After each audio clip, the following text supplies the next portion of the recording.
High বন্ধুরা, good evening. Welcome back to my channel miss sign. তোমরা সবাই কেমন আছো? আশা করছি ভালো আছো, সুস্থ আছো, আর আমরাও ভালো আছি। তো চলো এখন যাবো আমরা সবাই মিলে কীর্তনে। এখন প্রায় 7:30-8টা বেজে গেছে সন্ধ্যা। তো আর একটু দেরি করেই যাচ্ছি, কারণ দেরি করে গেলে মানে ভালো করে দেখা যায়। তো এখন চাটা খেয়ে নিয়েছি সবাই মিলে, আর মা ওরা তো দুপুরে গিয়ে দেখে এসেছে। এখন আমরা জেঠি, আমি, আমার ননাস, আমার যা, ওরা আমরা সবাই মিলে যাচ্ছি। তো তোমরাও দেখতে থাকো, পাশে থাকো, স্কিপ করো না ভিডিওটা। তো এই যে দেখো, আমরা ঘর থেকে বের হয়ে ডাইরেক্ট মন্দিরে এসেই আমি ভিডিওটা করছি, কারণ রাস্তাতে তো খুব অন্ধকার, তো ভিডিও করার মতন অবস্থা ছিল না।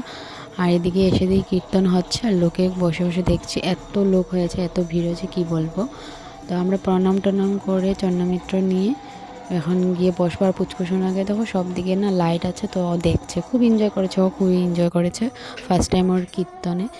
তা সবাই, আর এই দলটা না খুব কম বয়সের ছেলেরা কীর্তন করছিল, দেখে খুব ভালো লাগছিল। আর এদিকে আমাদের বারবি তো বাতাসা লুট দিচ্ছে। তো কম বয়সের ছেলেরা সুর অনেক সুন্দর সুন্দর সুর দিচ্ছিল। তারপরে আমরা চলে গেলাম বসে দেখবো বলে। তো তোমরাও কীর্তন শুনো, আমি আর কোনো কথা বলবো না, কীর্তন দেখাতে এসেছি, কীর্তনই শুনো। আর হ্যাঁ, ভালোবাসা দিও।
এদিকে দেখো, আমরা তো কীর্তন দেখছি আর খুব মজা করছি, কিন্তু আমাদের পুচকুসোনা, ওকে কি বলবো, ও এত এনজয় করছে, ও শুধু দাঁড়িয়েই যাচ্ছে, বসবে না, শুধু দাঁড়িয়ে দাঁড়িয়ে ডান্স করবে, আর খুব এনজয় করছে। আর এদিকে প্রসাদ বিতরণ হচ্ছে, ওই সন্ধ্যের প্রসাদ নাকি, যে কী বলবো, খই টই দিয়ে যে প্রসাদটা হয়, দই টই দিয়ে মাখে।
দেখলেই তোমরা কীর্তনে গিয়েছি আর যতটুকু পেরেছি তোমাদেরকে দেখানোর চেষ্টা করলাম। আর ভিডিওটা আমি এখানেই শেষ করছি। এখন এই যে ড্রেস চেঞ্জ করে নেবো, ঘরে চলে আসলাম। আর এখন আমি রান্না করব। তো এখন আমাদের আমার রান্না মানে কি তরকারি আছে, শুধু ভাত বানাবো। তো চলো ভিডিওটা এখানেই শেষ করছি। যদি কিছু ভালো লেগে থাকে do like comment share, and যারা আমার চ্যানেলটা এখনো সাবস্ক্রাইব করে নেই যাও তাড়াতাড়ি করে সাবস্ক্রাইব করে দাও। বাই বাই, দেখা হচ্ছে একটা নতুন ভিডিওর সাথে।